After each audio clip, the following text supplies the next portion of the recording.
अच्छा जी, आज हम ज़रा कुछ जो टॉपिक्स हमारे रह गए थे उनको आज हम ज़रा कंप्लीट कर लेते हैं, ठीक है। और न्यू चैप्टर जो है वो स्टार्ट करेंगे, ठीक है। अच्छा, थोड़ा सा मुझे वो एक दो क्वेश्चन जो है वो सेंड किए थे, तो बेटा आप में से वो क्वेश्चन था उसका क्या कहते हैं, लिमिटिंग रिएक्टेंट्स का, तो उसमें क्या प्रॉब्लम है वो ज़रा मुझे बता दें, तो मैं फिर उसी हिसाब से डिस्कस कर लूँ, ठीक है। या तो फिर हम लिमिटिंग रिएक्टेंट्स को नेक्स्ट क्लास में, क्योंकि मैंने कुछ क्वेश्चन उसके निकाले नहीं हैं, ठीक है, तो मैं नेक्स्ट क्लास में उसको डिस्कस कर लेता हूँ। बट अगर कोई पर्टिकुलर क्वेश्चन आप पूछना चाह रहे हैं या कोई टॉपिक में प्रॉब्लम है तो वो मुझे बता दें, तो मैं उसको अभी डिस्कस कर लेता हूँ, ठीक है। अदरवाइज जस्ट अगर आप प्रैक्टिस के लिए कह रहे हैं तो प्रैक्टिस के लिए मैं कुछ क्वेश्चन जो हैं वो नेक्स्ट क्लास में निकाल के रखूँगा, तो फिर उस टाइम पे हम चलो ठीक है जी, नेक्स्ट क्लास में मैं इसको डिस्कस कर लूँगा। अच्छा जी, अभी फ़िलहाल हम लास्ट टाइम जो बात हमारी हो रही थी उसी को आगे कंटिन्यू करते हैं। अच्छा, हमने ये कंसंट्रेशन की टर्म्स जो हैं ये डिस्कस कर रहे थे, ठीक है। इसमें हमने परसेंट कॉम्पोजिशन की टर्म्स जो है इसमें हमने डिस्कस की थी, वेट बाय वेट परसेंट, ठीक है, weight by weight percent, weight by volume percent, ठीक है, उसके बाद volume by volume percent and volume by weight percent, ठीक है। तो ये चारों एक तरह से एक जैसी टर्म्स हैं।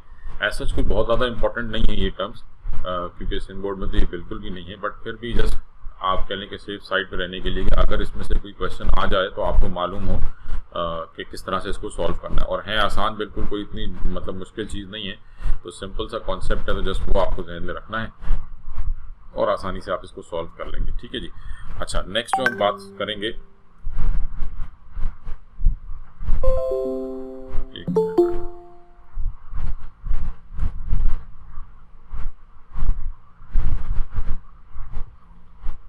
अच्छा जी, अब नेक्स्ट जो हमने बात करनी है that is molarity, molality and normality, ठीक है। ये तीन टर्म्स हैं जिनमें से दो तो तकरीबन आपने पढ़ रखी है, थर्ड को जो है वो हम यहाँ पे देख लेंगे, ठीक है। तो नेक्स्ट टर्म हमारे पास आ जाती है मोलैरिटी, मोलैरिटी, ठीक है। एंड मोलैरिटी को आप कैसे डिफाइन कर सकते हैं? Molarity is also known as molar concentration, ठीक है। Molarity also known as molar concentration, और मोलैरिटी को या मोलर कंसंट्रेशन को हम कैसे डिफाइन कर सकते हैं? It is the number of moles of solute present in given volume of solution, given volume of solution, ठीक है जी। Number of moles of solute present in a given volume of solution, okay, present in a 1 litre of solution. ये भी अक्सर जो है वो इस तरह से आप डिफाइन कर लेते हैं कि 1 लीटर सॉल्यूशन में कितने मोल्स मौजूद हैं, that is known as molarity, ठीक है। तो molarity is simply number of moles of solute present in a given volume of solution represented by capital M, ठीक है, that is equals to moles of solute upon volume of solution, ठीक है। तो molarity का unit क्या हो जाएगा? Moles पर लीटर और मोल्स पर डीएम क्यूब। यहाँ पे हम इसको मोल्स पर लीटर में ले रहे हैं, ठीक है, वॉल्यूम लीटर में है, मोल्स का यूनिट MOL, तो मोल्स पर litre that is known as molarity. और अगेन फिर मैं वही बात करूंगा खासतौर पे ए लेवल्स वालों के लिए कि 1 litre is equals to 1 DM cube. अच्छा जी, तो मोलैरिटी जो है ये simple molar concentration, 1 litre is equals to 1 DM cube और 1 ml is equals to 1 CM cube, ठीक है। तो ये तो सिंपल मेरे ख्याल में सबको क्लियर होगा, इसमें तो कोई कंफ्यूजन नहीं होगी मोलैरिटी में, क्योंकि ये तो आपने काफ़ी ज़्यादा इसकी प्रैक्टिस की होती है, ठीक है। तो मोलैरिटी से रिलेटेड क्वेश्चंस मैं कुछ सेंड करूँगा, आप उनको सॉल्व कीजिएगा, उसके बाद अगर कोई प्रॉब्लम हो तो मुझे बताइएगा, ठीक है जी। नेक्स्ट जो हमारे पास कॉन्सेप्ट है दैट इज मोलैलिटी,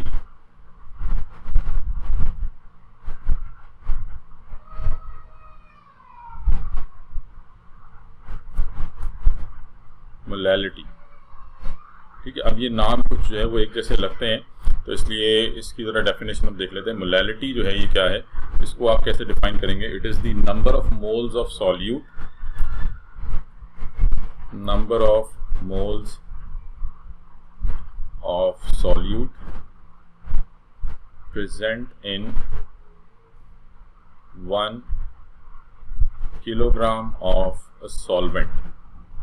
ठीक है जी, present in 1 kilogram of a solvent. 1 kilogram solvent में कितना सॉल्यूट जो है ये आपने डिसॉल्व किया है, that is known as molality. ठीक है, तो मोलैलिटी और मोलैरिटी में थोड़ा सा डिफरेंस जो आप देखेंगे। मोलैरिटी क्या है? Number of moles of solute present in 1 litre of solution, and molality we are describing it in terms of mass of solvent in number of moles of solute present in 1 kilogram of a solvent, that is known as molality.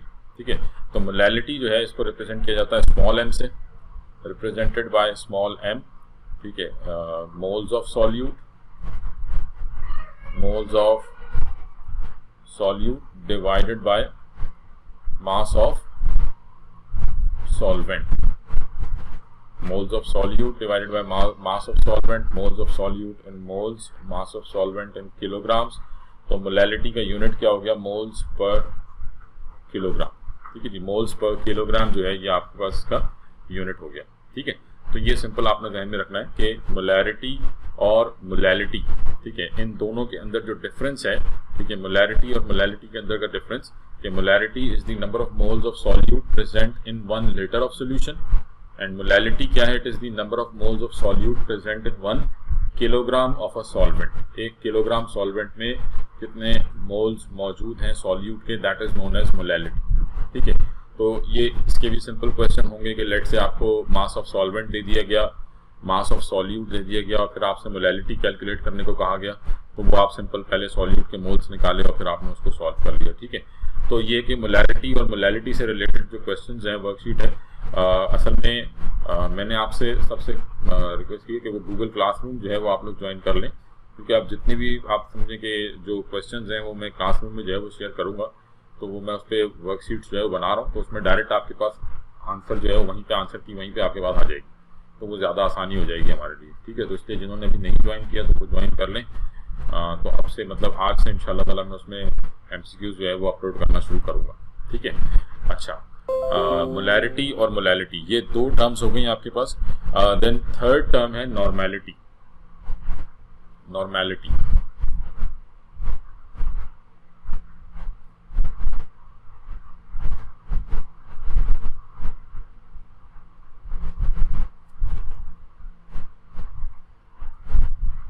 ठीक है जी, normality की अगर हम बात करें कि what is normality, तो इसको अगर डिफाइन किया जाए कि नॉर्मैलिटी क्या है, तो इसको हम डिफाइन करते हैं कि it is the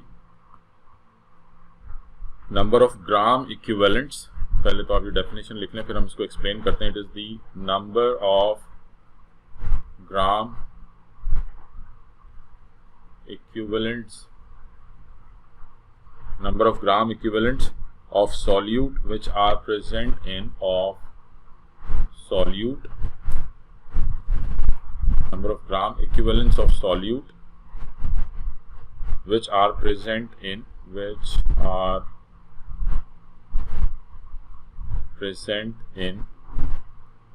1 liter solution, 1 liter solution। ठीक है जी, नॉर्मैलिटी क्या है? It is the number of gram equivalents of solute present in 1 litre of solution. ठीक है, that is known as normality. अब ग्राम इक्विवेलेंट्स क्या हैं इसको भी हम डिस्क्राइब कर लेते हैं। ठीक है, बट पहले आपने सिंपल ये डेफिनेशन ध्यान में रखनी है कि normality, what is normality? It is the number of gram equivalents of solute present in 1 litre of solution. तो मोलैरिटी में भी आप 1 लीटर सोल्यूशन में देख रहे होते हैं, नॉर्मैलिटी में भी आप वॉल्यूम ऑफ सोल्यूशन में देख रहे होते हैं। मोलैरिटी में और नॉर्मैलिटी में डिफरेंस क्या है? मोलैरिटी में आप मोल्स ऑफ सॉल्यूट देखते हैं और नॉर्मैलिटी में ग्राम इक्विवेलेंस ऑफ सॉल्यूट। अब ग्राम इक्विवेलेंस ऑफ सॉल्यूट क्या है ये भी हम देख लेते हैं, बट फिलहाल ये हमारे पास डेफिनेशन आ गई कि what is normality? It is the number of gram equivalents of solute which are present in 1 liter of solution. Now normality is represented by capital N. जिस तरह molarity represented by capital M, normality is represented by capital N is equals to number of gram equivalents of solute upon volume of solution, the volume of solution in liters, in litres and gram equivalents जो हैं ये grams में लेंगे आप, ठीक है। तो that is known as normality, ठीक है, ये कहलाती है नॉर्मेलिटी। अब नाउ ग्राम इक्विवेलेंस जो है ये आप कैसे कैलकुलेट करेंगे, how to calculate gram equivalents, या आप कह लेंगे ग्राम इक्विवेलेंस क्या होते हैं, ठीक है। How two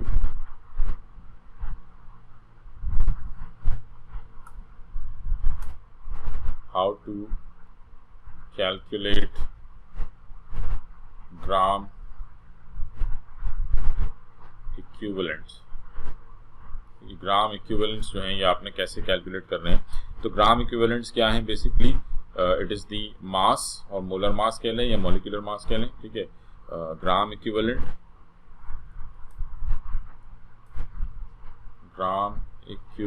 is equals to mass over equivalent mass, ठीक है, जो भी गिवन मास है, ठीक है। ग्राम इक्विवेलेंट क्या है, given mass is upon equivalent mass, ठीक है, given mass upon equivalent mass, that is known as gram equivalent. ये अब कुछ टर्म्स जरा आपको अजीब सी लगेंगी फिलहाल, बट अभी थोड़ी देर में ये चीजें क्लियर हो जाएंगी। तो ग्राम इक्विवेलेंट अलग टर्म है, इक्विवेलेंट मास अलग टर्म है। ग्राम इक्विवेलेंट क्या है, it is the given mass upon equivalent mass, ठीक है। अब इक्विवेलेंट मास कैसे फाइंड आउट करते हैं ये मैं आपको एक क्वेश्चन से एक्सप्लेन कर देता हूँ, तो आपको सारी बात क्लियर हो जाएगी। लेट्स हम एक क्वेश्चन इसका सॉल्व कर लेते हैं। सपोज हमारे पास ये फॉर्मूला लिख लें अपने पास, ठीक है। अब ये अगर नहीं लिखा इसको नोट कर लें, ठीक है। How to calculate gram equivalent, gram equivalent किस तरह से कैलकुलेट करना है, gram equivalent is equals to mass over equivalent mass, ठीक है। अब सपोज इसका हम एक क्वेश्चन सॉल्व कर लेते हैं, उससे आपको ये सारी टर्म्स जो है वो क्लियर हो जाएंगी।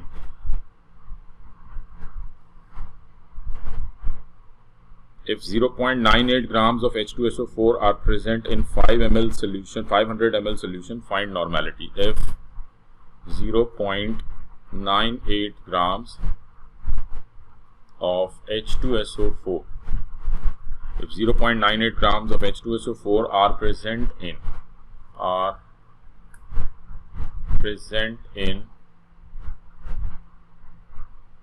500 ml of solution, 500 ml of solution, find the normality, find the normality, ठीक है जी। क्वेश्चन क्या है कि if 0.98 grams of H2SO4 are present in 500 ml of solution, mass of H2SO4 दिया है, वॉल्यूम ऑफ सॉल्यूशन दिया है, फाइंड दी नॉर्मेलिटी। अब यहाँ मोलैरिटी बोलते तो बड़ा आसान था, आसानी से हम मोलैरिटी कैलकुलेट कर सकते थे, ठीक है। मोल्स निकालते और वॉल्यूम से डिवाइड करते और मोलैरिटी आ जाती है, बट यहाँ पे इन्होंने हमसे क्या पूछी है, नॉर्मेलिटी पूछी है। Now there are two ways, ठीक है, आप इसको क्वेश्चन को दो तरीके से जो है वो सॉल्व कर सकते हैं। कैसे, वो अभी हम देख लेते हैं। पहले हम इसको देख लेते हैं कि आप इक्विवेलेंट मास वाले फॉर्मूले से जो है वो हम इसको सॉल्व करके देखते हैं, ठीक है। तो अब हमारे पास नॉर्मेलिटी क्या है, what is normality, normality is equals to number of gram equivalents of solute, gram equivalents of solute divided by volume of solution। अब ग्राम इक्विवेलेंट आपने कैसे निकालने, gram equivalent is equals to mass upon equivalent mass, ठीक है। तो पहले हम gram equivalent calculate कर लेते हैं। तो gram equivalent is equals to mass over equivalent mass, ठीक है। नाउ मास जो है कितना गिवन है, मास हमारे पास गिवन था 0.98 डिवाइडेड बाय इक्विवेलेंट मास क्या है। अब देखिए यहाँ पे आपके पास है H2SO4, ठीक है। इक्विवेलेंट मास हम सिंपली देख रहे होते हैं, आसान लफ्जों में इसको डिफाइन करूं तो basically it is the number of H+ ions an acid can donate to the solution to make it neutral, ठीक है। यानी कि अगर मैं H2SO4 की बात करता हूं तो H2SO4 का आपने सपोज पहले आप इसका मोलर मास निकालें। H2SO4 का मोलर मास क्या आ जाएगा, H2SO4 का मोलर मास आ जाएगा 2 + 32 + 64 दैट इज 98 ग्राम्स, ठीक है, 98 ग्राम्स। अब आप देखेंगे H2SO4 जो है ये सोल्यूशन में कितने हाइड्रोजन आयन रिलीज करता है, 2 हाइड्रोजन आयन रिलीज करता है, ठीक है। तो मतलब हर एक इक्विवेलेंट मास सिंपली मींस कि एक हाइड्रोजन आयन के लिए कितना मास रिक्वायर्ड होगा, यानी 98 ग्राम से कितने हाइड्रोजन आयन रिलीज हो रहे हैं, 2 hydrogen ions. When we talk about equivalent mass, अब इक्विवेलेंट मास यहाँ पे आपके पास एसिड है, तो फॉर एसिड इक्विवेलेंट मास आप कैसे कैलकुलेट करेंगे कि the mass of H2SO4 required to produce 1 hydrogen ion, ठीक है। यानी हम इसको कैसे कैलकुलेट करेंगे, the mass of H2SO4 required to produce 1 H plus ion. तो 2 H प्लस आयन, यहाँ से 2 H प्लस आयन रिलीज हुए, तो वो उसके लिए मास कितना था 98, तो एक के लिए कितना होगा 98 डिवाइडेड बाय 2 दैट इज 49, तो that is the equivalent mass of H2SO4, ठीक है। तो इक्विवेलेंट मास सिंपली आपने कैसे निकालना है, आपने सिंपल देखना है कि एसिड के एक H प्लस आयन के लिए कितना मास रिक्वायर्ड होगा। अब जैसे HCl होता, सपोज HCl है, तो अगर HCl है तो HCl का मोलर मास कितना है 36.5, ठीक है, and this is the mass required for 1 H plus ion. तो HCl का जो मोलर मास है वही उसका ग्राम इक्विवेलेंट मास है, सॉरी HCl का जो मोलर मास है वही उसका इक्विवेलेंट मास है, ठीक है। तो मोलर मास और इक्विवेलेंट मास HCl का सेम है, बट H2SO4 के केस में मोलर मास क्या है, this is 98 is the molar mass, ये मोलर मास है, ठीक है, this is molar mass, and 49 जो है ये आपके पास इक्विवेलेंट मास है, ठीक है, दिस इज इक्विवेलेंट मास, ठीक है। तो आपके पास इक्विवेलेंट मास कितना आ गया 49, तो एक ग्राम इक्विवेलेंट मास कैसे निकलेगा 0.98 डिवाइडेड बाय 49, ठीक है। यहाँ तक आपके पास ग्राम इक्विवेलेंट आ गया। अब आपने इसको पुट कर दिया इस वाले फॉर्मूले के अंदर, तो normality is equals to gram equivalent कितना आ रहा है 0.98 डिवाइडेड बाय 49 अपॉन वॉल्यूम कितना था 500 डिवाइडेड बाय 1000, ठीक है। तो अब इसको अगर हम सॉल्व करते हैं तो दैट इज 0.98, अगर आप इसको सॉल्व करेंगे तो ये कितना हो जाएगा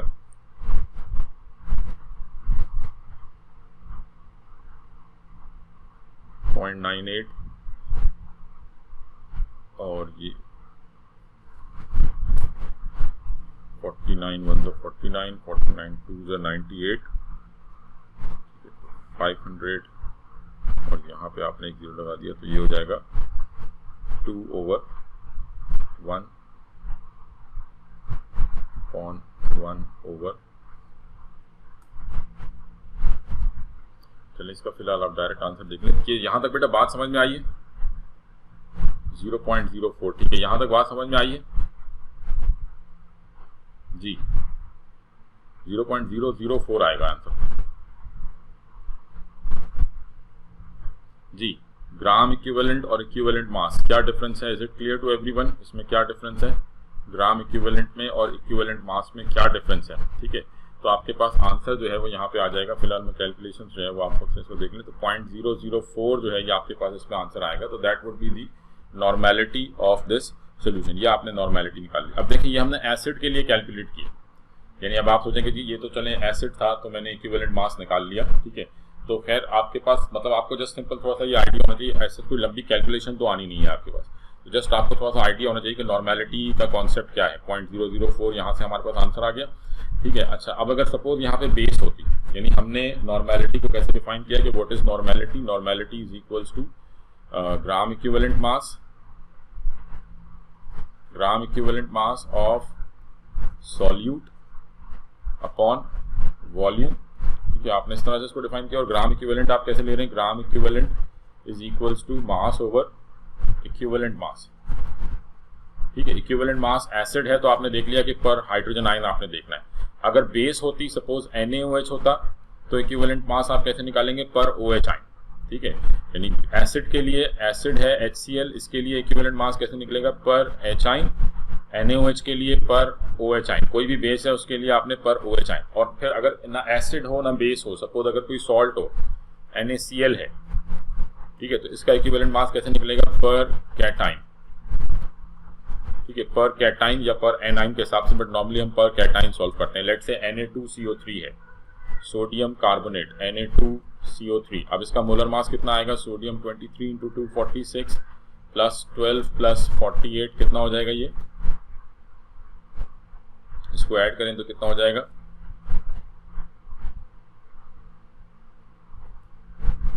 1 106, ठीक है जी 106। अब ये इसका मोलर मास है। अब मैं आपसे बोलूँ कि जी what is the equivalent mass of sodium carbonate, equivalent mass of sodium carbonate, molar mass कितना आया 106, ठीक है, ये इसका मोलर मास है। अब आपसे कहा जाए कि what is the equivalent mass of sodium carbonate, तो आप देखें पर कैटाइन कितना मास आ रहा है, तो एक कितने कैटाइंस हैं इसमें, 2, तो 106 डिवाइडेड बाय 2, तो that is equals to 53। This is the equivalent mass of sodium carbonate. तो आई होप अब ये बात क्लियर हो रही होगी। एसिड है तो पर एचाइन देखेंगे, बेस है तो पर ओएचाइन देखेंगे, और सॉल्ट है तो पर cation. And this equivalent mass concept is only for acid, bases and salt, ठीक है, इसके अलावा ये किसी के नहीं लिए होगा। एसिड, बेसिस एंड सॉल्ट, इन 3 के लिए होता है। तो is it clear to everyone? Normality क्या है, ग्राम इक्विवेलेंट मास कैसे निकलेगा, इक्विवेलेंट मास कैसे कैलकुलेट होगा, जी ये बात क्लियर है सबको? इसमें कोई क्वेश्चन? जी बेटा, नॉर्मेलिटी में ग्राम इक्विवेलेंट, इक्विवेलेंट मास, ये सब चीजें क्लियर हैं। Gram equivalent is simply given mass upon equivalent mass. Equivalent mass कैसे निकालना है वो मैंने आपको बता दिया। एसिड है तो पर एचाइन देख लें, अगर सिर्फ एक ही एचाइन है तो इक्विवेलेंट मास और मोलर मास बराबर होगा, ठीक है। बेस है तो मास अपॉन जो भी आपके पास, इक्विवेलेंट मास कैसे निकलेगा, पर OHI, ठीक है। और अगर कोई सॉल्ट है तो पर कैटाइन, ठीक है जी। सबको क्लियर है ये बात? इसमें कोई क्वेश्चन है तो बेटा पूछ लें, ठीक है जी। तो नेक्स्ट हमारे पास ये तो बात हो गई नॉर्मेलिटी की। अच्छा एक मिनट बेटा,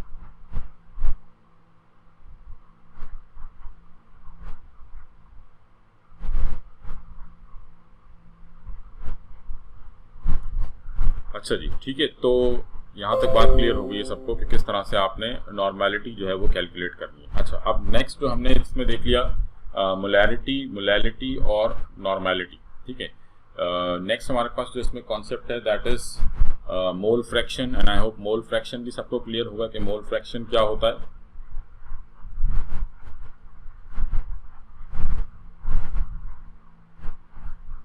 ठीक है जी, मोल फ्रैक्शन का कॉन्सेप्ट क्या, आपने सपोज आपसे कहा जा रहा है कि जी आपके पास एक सोल्यूशन है, ठीक है। लेट्स से हम कह रहे हैं कि if we have a solution, ठीक है, और इस सोल्यूशन में आपके पास डिफरेंट कंपोनेंट्स हैं। लेट्स से सब्सटेंस ए है, सब्सटेंस बी है, सब्सटेंस सी है, और ए के कुछ मोल्स हैं और बी के कुछ मोल्स हैं और सी के कुछ मोल्स हैं, ठीक है। तो अगर हम इन सबके मतलब आप कह रहे हैं कि मोल्स को ऐड कर रहे हैं, ठीक है, तो वो आपके पास सिंपली, यानी हम ये कह रहे हैं कि ए के मोल्स हैं, let's say the moles of A is 0.5, moles of B is 0.4 and moles of C is 0.2, ठीक है। तो आपके पास ये 3 सब्सटेंस हैं, तीनों के मोल्स मौजूद हैं। तो अब अगर आपसे कहा जाए कि what is the mole fraction of A का मोल फ्रैक्शन क्या है, तो मोल फ्रैक्शन याद होगा आप सबको कैसे कैलकुलेट किया जाता था कि फॉर ए मोल फ्रैक्शन क्या हो जाएगा, number of moles of A divided by total number of moles, ठीक है। तो ये आपके पास सिंपली यहाँ से मोल फ्रैक्शन आ जाएगा। तो किसी भी सब्सटेंस का आपको मोल फ्रैक्शन निकालना है सोल्यूशन में कि कितने, आप फिर वहाँ से उसको मल्टीप्लाई बाय 100 करेंगे तो परसेंटेज आ जाएगी। अगर मोल फ्रैक्शन को हम मल्टीप्लाई बाय 100 करते हैं तो देन वी गेट परसेंटेज, है कितने परसेंट जो है ये मौजूद है, ठीक है। तो ये सिंपल मोल फ्रैक्शन है, ये मोल फ्रैक्शन है, ठीक है। Number of moles of A upon number of moles of total number of moles, ठीक है जी। तो ये सबको क्लियर होगी बात मोल फ्रैक्शन वाली, क्योंकि ये भी आपने काफ़ी सॉल्व की हुई होती है, तो मेरा ख्याल है इसमें भी किसी को कन्फ्यूजन नहीं होगी। बट अगर स्टिल इसमें कोई कन्फ्यूजन है तो मुझे बता दें, ठीक है। नेक्स्ट जो डेफिनेशन है, लास्ट डेफिनेशन, या आप कह लें कि लास्ट कैलकुलेशन जो इसमें से आ सकती है, that is parts per million, parts per million,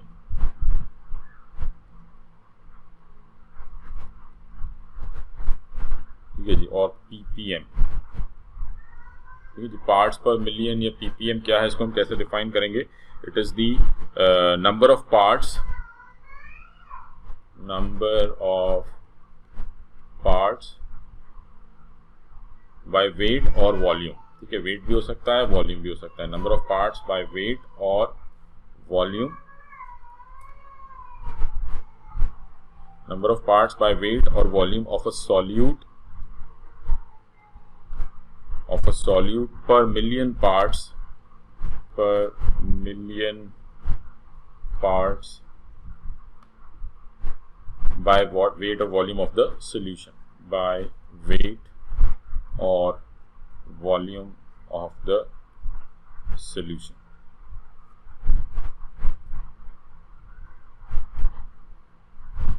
ठीक है जी। तो पार्ट्स पर मिलियन क्या हो गया, पीपीएम क्या है, parts per million, that is equals to mass of solute, mass of solute upon mass of solution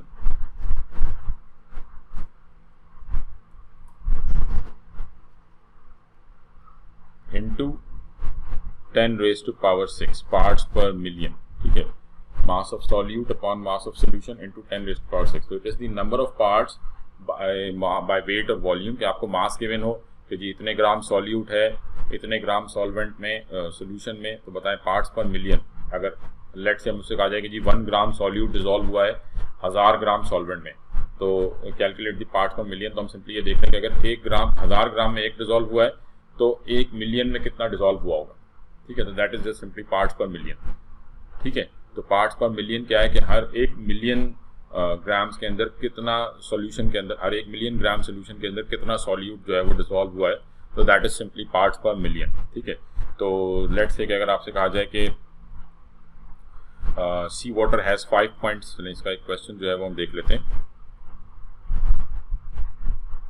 ठीक है जी, suppose sea water has 5.65 into 10 raised to power minus 3 grams of dissolved oxygen. ठीक है, oxygen कितनी मौजूद है, 5 oxygen मौजूद है, 5.65 into 10 raised to power minus 3 grams dissolved oxygen in 1 kilogram of water. mass of water कितना है, 1 kilogram. Calculate the concentration of oxygen in seawater in parts per million. Calculate the concentration in parts per million. ठीक है, तो ये क्या हो जाएगा, 5.65 into 10 power minus 3 divided by 1000 multiply by 10 power 6, that is 5.65 into 10 power 5.65 parts per million. ठीक है, answer आपके पास क्या आ जाएगा, यानी अगर हम इसको सॉल्व करेंगे 5.65 into 10 power minus 3 divided by 1000 multiply by 10 power 6। ठीक है, तो अगर आप इसको सॉल्व करते हैं तो आंसर आपके पास क्या आ जाएगा, 5.65 पार्ट्स पर मिलियन। ठीक है जी, ये क्लियर है बेटा बात, पार्ट्स पर मिलियन का कॉन्सेप्ट क्लियर है, what is parts per million.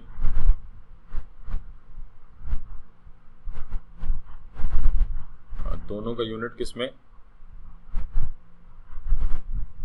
किसकी बात कर रहे हो आप, ग्राम्स में लेंगे ना, दोनों का यूनिट ग्राम्स में लेंगे। ऑक्सीजन एंड वाटर ग्राम्स में कर दिया, 1 किलोग्राम था उसको भी ग्राम में कन्वर्ट कर दिया, 1000 ग्राम्स कर दिया। ठीक है जी, हाँ जी, क्लियर है ये बात, पार्ट्स पर मिलियन का कॉन्सेप्ट क्लियर है सबको, सिंपल सा कॉन्सेप्ट है, ऐसा कोई इतनी कंफ्यूजन नहीं है। अब इससे रिलेटेड कुछ एमसीक्यूज जो हैं वो मैं आपको आज सेंड करूंगा। ठीक है, ये जितनी भी हमने कंसंट्रेशन की टर्म्स डिस्कस की हैं इनमें से अक्सर क्वेश्चंस आते हैं, खासतौर पे मोलैरिटी तो बहुत ज़रूरी है, मोलैरिटी एंड मोलैलिटी, ये दो कॉन्सेप्ट तो बहुत ज़्यादा ज़रूरी हैं, ये तो आपको लाजमी आने चाहिए। ठीक है, इनमें से तो क्वेश्चन आएगा, यूँ समझ लें। ठीक है, तो इनमें से तो क्वेश्चन बनता है, बाकी जो है वो जस्ट हमने अपनी सेफ साइड के लिए जो है वो इसको साथ साथ पढ़ा है। ठीक है, तो लेकिन ये है कि इसमें से भी क्वेश्चन आ जाते हैं, खासतौर पर अगर आप मतलब एमसी वगैरह के लिए दे रहे हैं टेस्ट, तो उसमें जो है वो आ सकते हैं। ठीक है, तो नम्स के अंदर भी आते हैं इसमें से क्वेश्चंस, बट इस तरफ लम्स वगैरह साइड के अंदर जो है वो इसमें से इतने आने के चांसेस नहीं होते। नॉर्मेलिटी में से मोलैरिटी और मोलैलिटी में से क्वेश्चन आने के चांसेस तो हैं बिल्कुल, उसमें से तो लाजमी आएंगे, बट ये सारी टर्म्स क्योंकि इंटर रिलेटेड है इसलिए हमने इनको आपस में डिस्कस कर लिया है। ठीक है जी, क्लियर है ये, तो ये हमारा टॉपिक कंप्लीट हो गया, कैलकुलेशंस वाला पार्ट। ठीक है, अब इसके क्वेश्चंस की प्रैक्टिस है जो कि हम साथ साथ करते रहेंगे, और जो भी इसके अलावा आपको अगर कोई क्वेश्चन में मतलब प्रॉब्लम हुआ करे तो आप मुझे सेंड किया करें, ताकि मुझे पता लगे कि मतलब किस क्वेश्चन में, तो कोई भी आप कहीं से भी अगर पढ़ रहे हैं तो किसी भी क्वेश्चन में प्रॉब्लम आ रही है तो वो भी आप शेयर कर सकते हैं। ठीक है, नेक्स्ट जो हम चैप्टर स्टार्ट करेंगे that is states of matter. यहाँ तक अगर किसी को कोई कंफ्यूजन है बेटा तो आप पूछ सकते हैं जी। नेक्स्ट टॉपिक जो हम स्टार्ट करेंगे that is states of matter.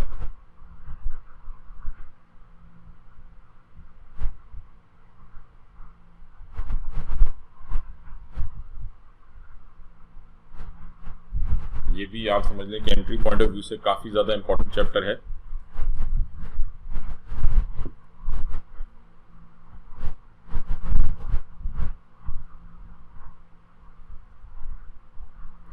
States of matter.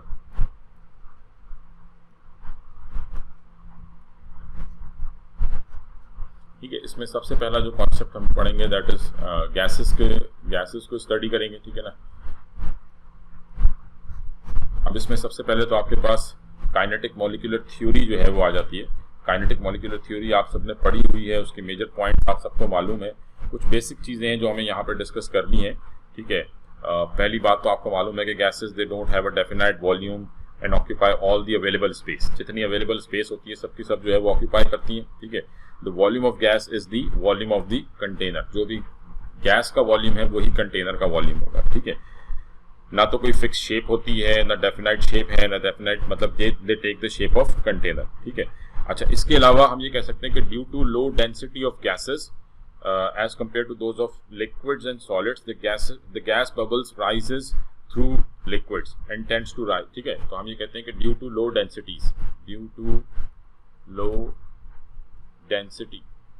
क्योंकि गैस की डेंसिटी कम होती है नॉर्मली लिक्विड से और सॉलिड से। ठीक है, due to low density as compared to those of liquids and solids, as compared to those of liquid and solid,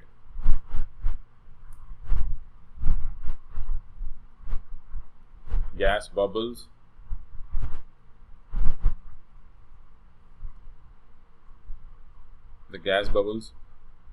rise through liquid.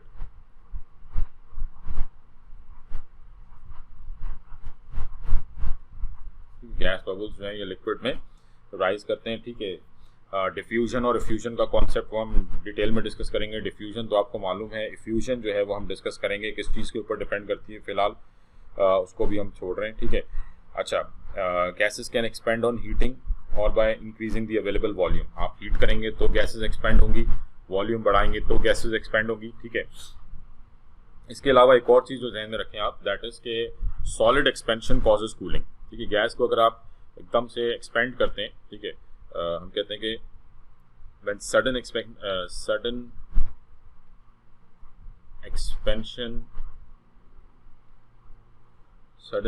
of gases causes cooling। ठीक है, जब आप गैस को एकदम से एक्सपेंड करते हैं तो इसमें क्या होता है, कूलिंग होती है। Cooling takes place and this is known as, जी किसी को मालूम है what do we call this effect, कि जब गैस को एकदम से ठंडा किया जाए, सॉरी एक्सपेंड किया जाए, तो उसमें कूलिंग इफेक्ट नजर आता है हमें। ठीक है, sudden expansion of gases causes cooling. Now this is known as Joule Thomson effect. ठीक है जी, ये कहलाता है जूल थॉमसन इफेक्ट, ये ध्यान में रखिएगा। This is known as Joule Thomson effect. Sudden expansion of gases causes cooling, known as Joule Thomson effect. ठीक है जी, ये कहलाता है जूल थॉमसन इफेक्ट। तो ये कुछ चीजें हैं गैसेस के बारे में। इसके बाद हम काइनेटिक मॉलिक्यूलर थ्योरी।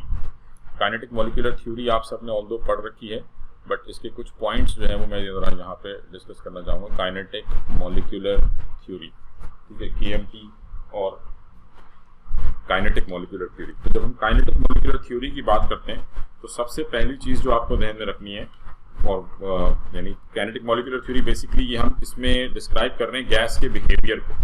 ठीक है, बिहेवियर ऑफ गैसेस को जब हम बात करते हैं काइनेटिक मॉलिक्यूलर थ्योरी की, तो that means we are describing the behaviour of gas के बिहेवियर को। When the gas particles move, किस तरह से जो है वो बिहेव करेंगे, तो बेसिकली हम गैस बिहेवियर को जो है वो डिस्क्राइब कर रहे होते हैं। ठीक है, तो हम बेसिक पहला जो पॉइंट है आपके पास काइनेटिक मॉलिक्यूलर थ्योरी का, दैट इज सिंपली के the particles of gases are widely separated from each other। ठीक है, widely separated from each other, widely separated from each other.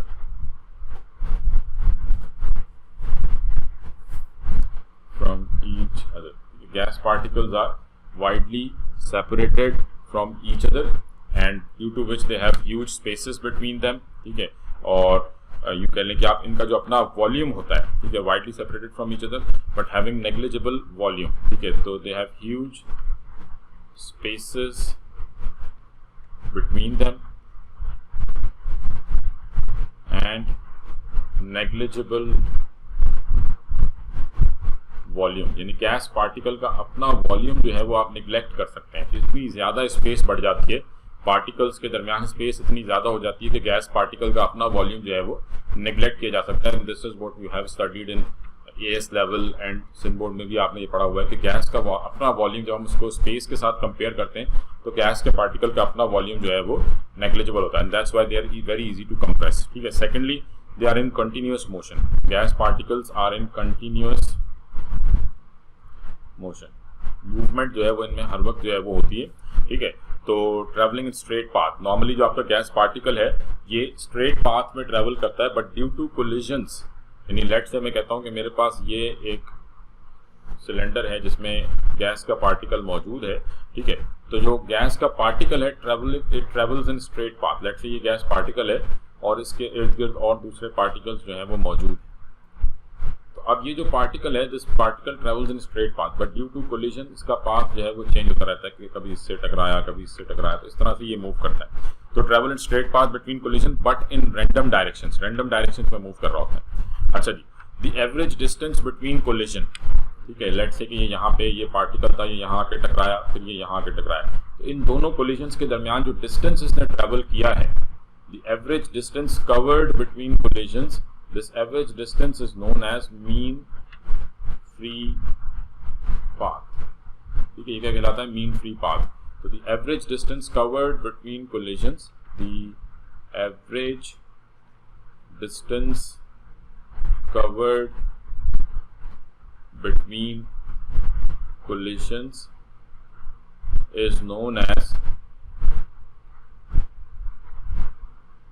mean free path.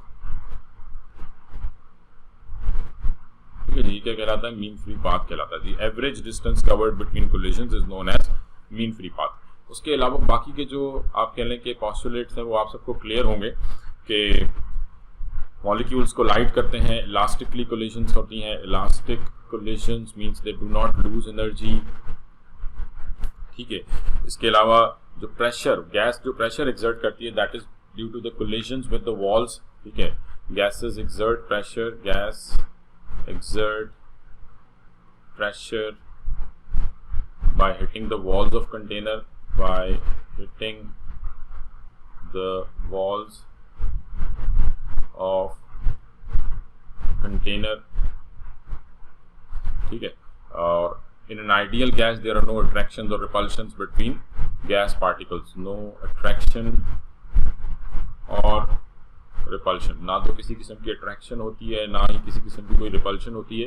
क्यों? Because gas particles are very far away from each other. काफ़ी दूर दूर होते हैं एक दूसरे से. The average kinetic energy of gas particles depends upon absolute temperature. ठीक है. The average kinetic energy depends upon absolute temperature.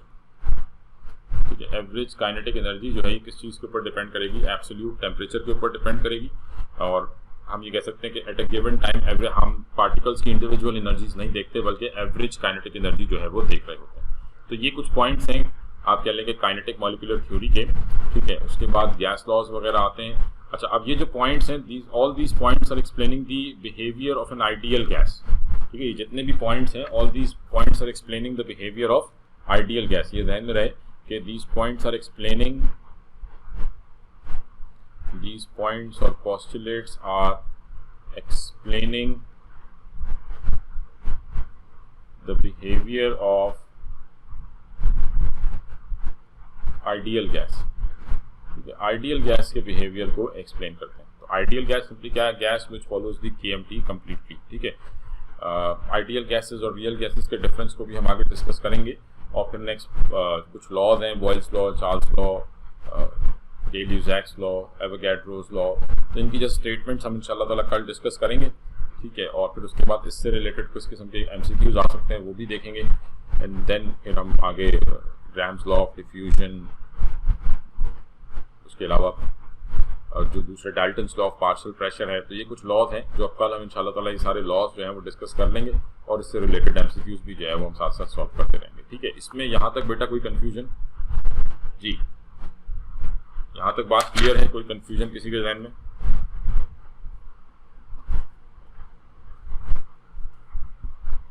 जी बेटा,